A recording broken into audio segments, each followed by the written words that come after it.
Today we're going to talk about kratom. Kratom is a very interesting plant that I see everywhere. It's consumed as tea, as a supplement with a powder in it. So I thought, let me make a video on it since I'm seeing it everywhere so I can learn and so you guys can learn. So let's get into it.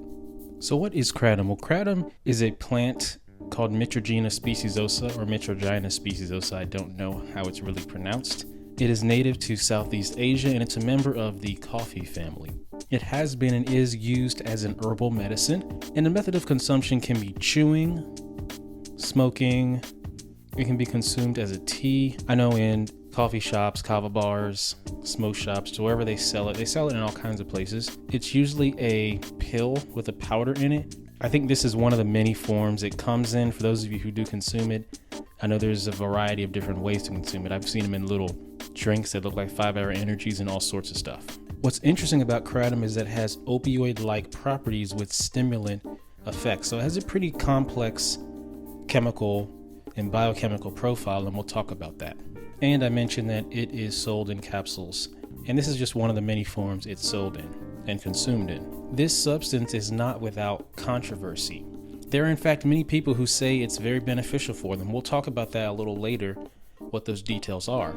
And the FDA says that it is not useful at all and can cause more harm than good. We'll look into that, given some research that's available, and see if this is an appropriate phrase when referring to kratom. So what is kratom used for? It's used for a variety of different things. From the research I did, pain relief, there's stimulation, and here I mean, an effect like coffee and things like that. Euphoria is involved, increased libido or sex drive, and there's a bunch of other effects, but these are the main ones that I saw. Much of it is recreational in the US. From what I understand, it's completely legal. And I mentioned before where you can find it. You can find it everywhere, and well, not everywhere, but you can find it a lot of different places. But I do think that kava bars, smoke shops, or places that offer kava as a drink. Smoke shops, some gas stations will have this product because they need to sell it to people, and the people that end up buying this may frequent these places. Just to mention, I've seen them less in gas stations, more in kava bars and smoke shops. It has a very interesting drug profile. As I mentioned, opioid-like, stimulant, complex interactions. I want to mention here I have lemons written all big because some people use lemons to extract the compounds to produce a stronger effect. Lemons can be used in a variety of ways. Outside of this, you find lemons being used to extract the compounds in psilocybin mushrooms.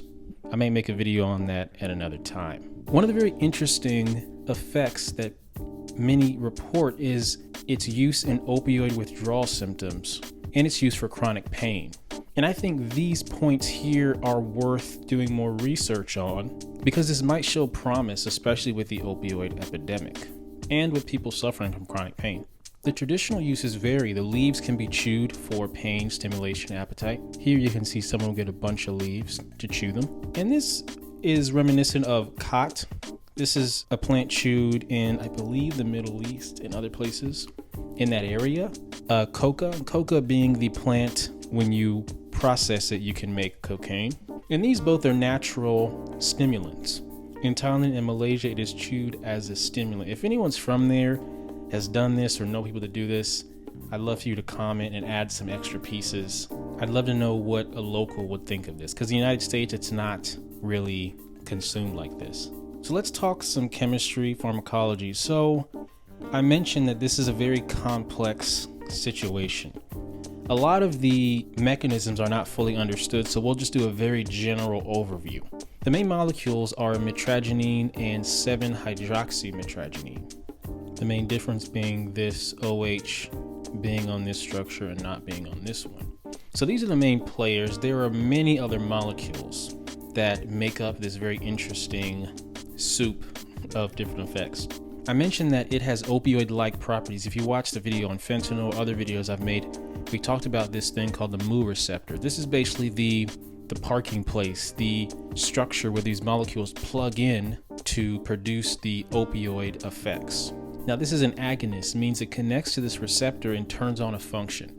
But this molecule, these molecules are partial agonists. So they don't turn on the system fully. They produce similar effects, but they don't get the whole entire complex.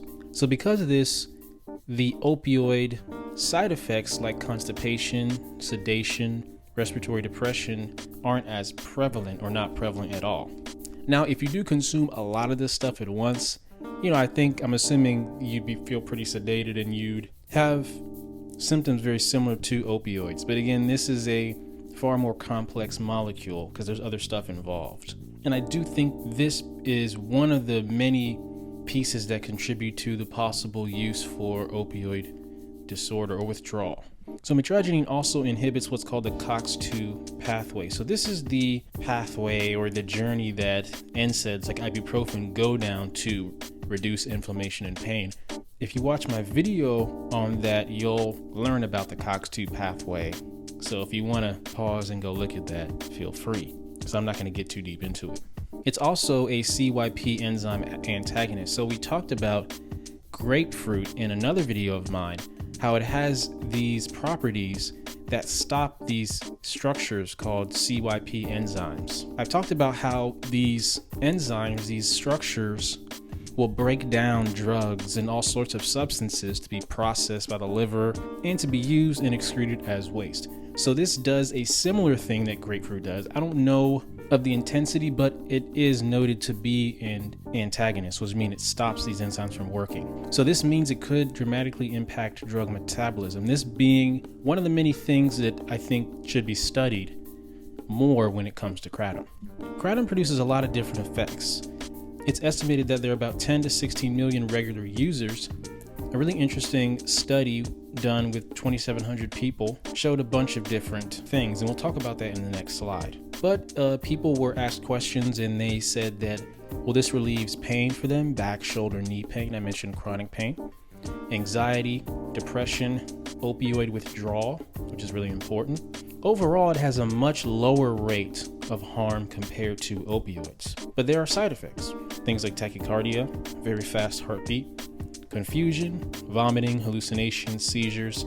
These side effects are not in great amounts, but they are present. I did read recently someone in my area passed away from acute mitragynine infection. She consumed some kratom and it had a crazy amount of mitragynine in it, and she ended up dying. Now, while this is obviously very tragic, this is not a very common occurrence, but it does occur, and that's really important. A 2019 report said that there are about 11 deaths between 2011 and 2017 attributed to kratom. When it comes to determining deaths, it can be a little challenging, especially if there's not a lot of them, but I got this from the NIH, so I think it was pretty well researched. And this is compared to about 200,000 opioid overdoses in that same amount of time. So it's not even close. Much lower rate of harm. In another study I read, the overdoses, at least from what they calculated, oftentimes was a mixture of alcohol and other drugs with kratom. Realm is that you don't know what's in it. I keep talking about this with other drugs, but this is just the reality.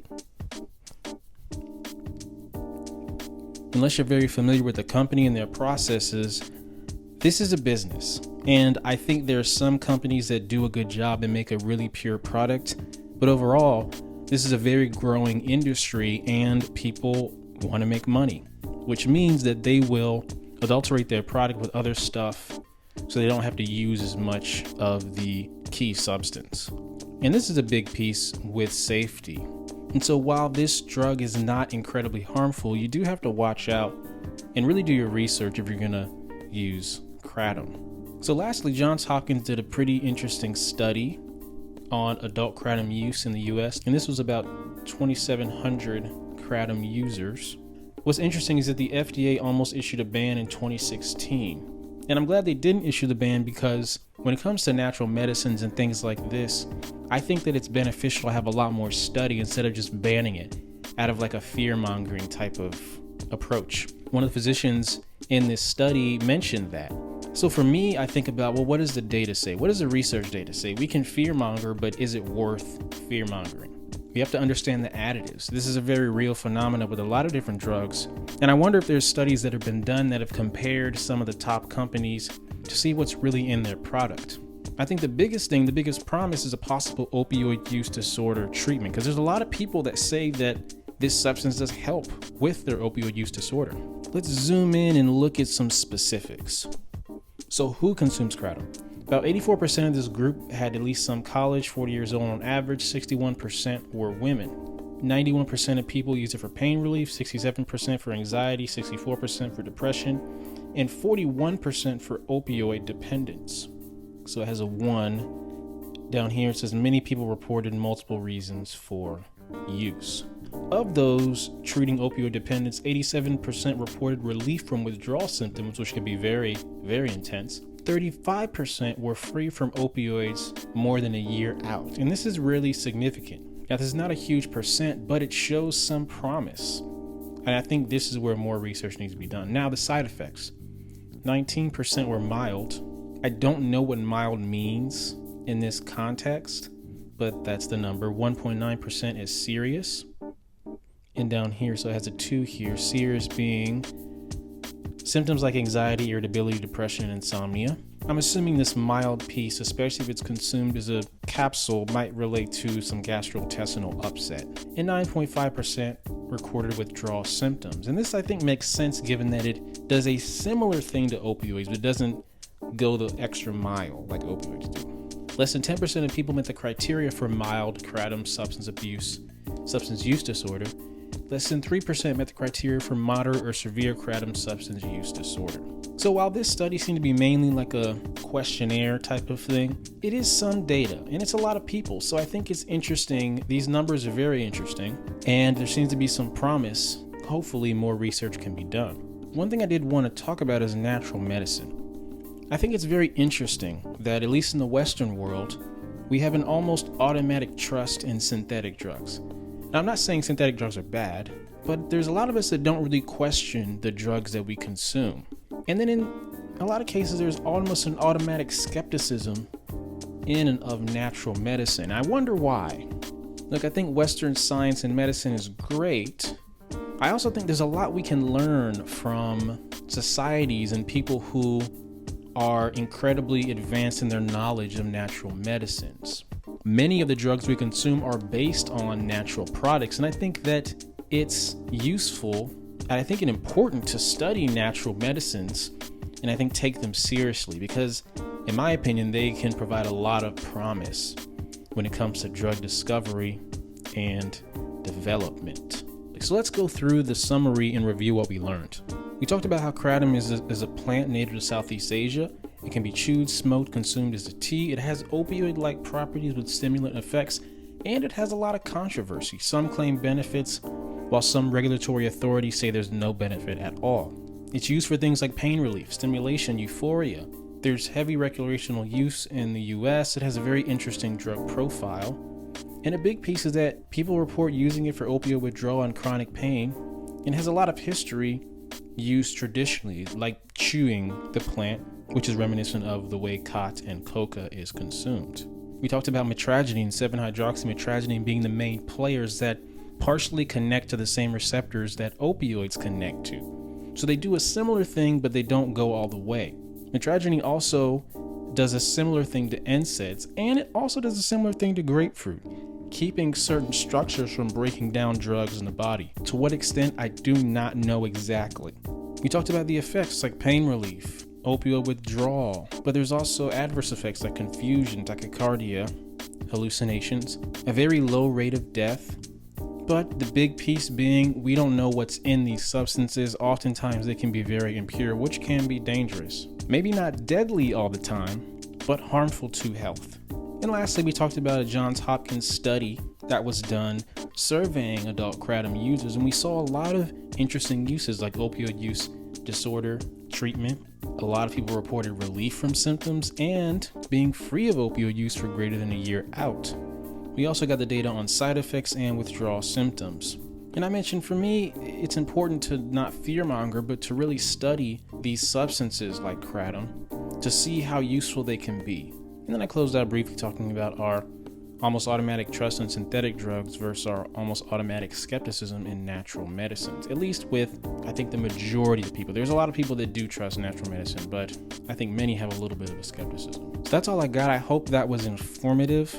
I know that there is much more to the Kratom conversation, and I couldn't get to everything, but I tried to hit the high notes.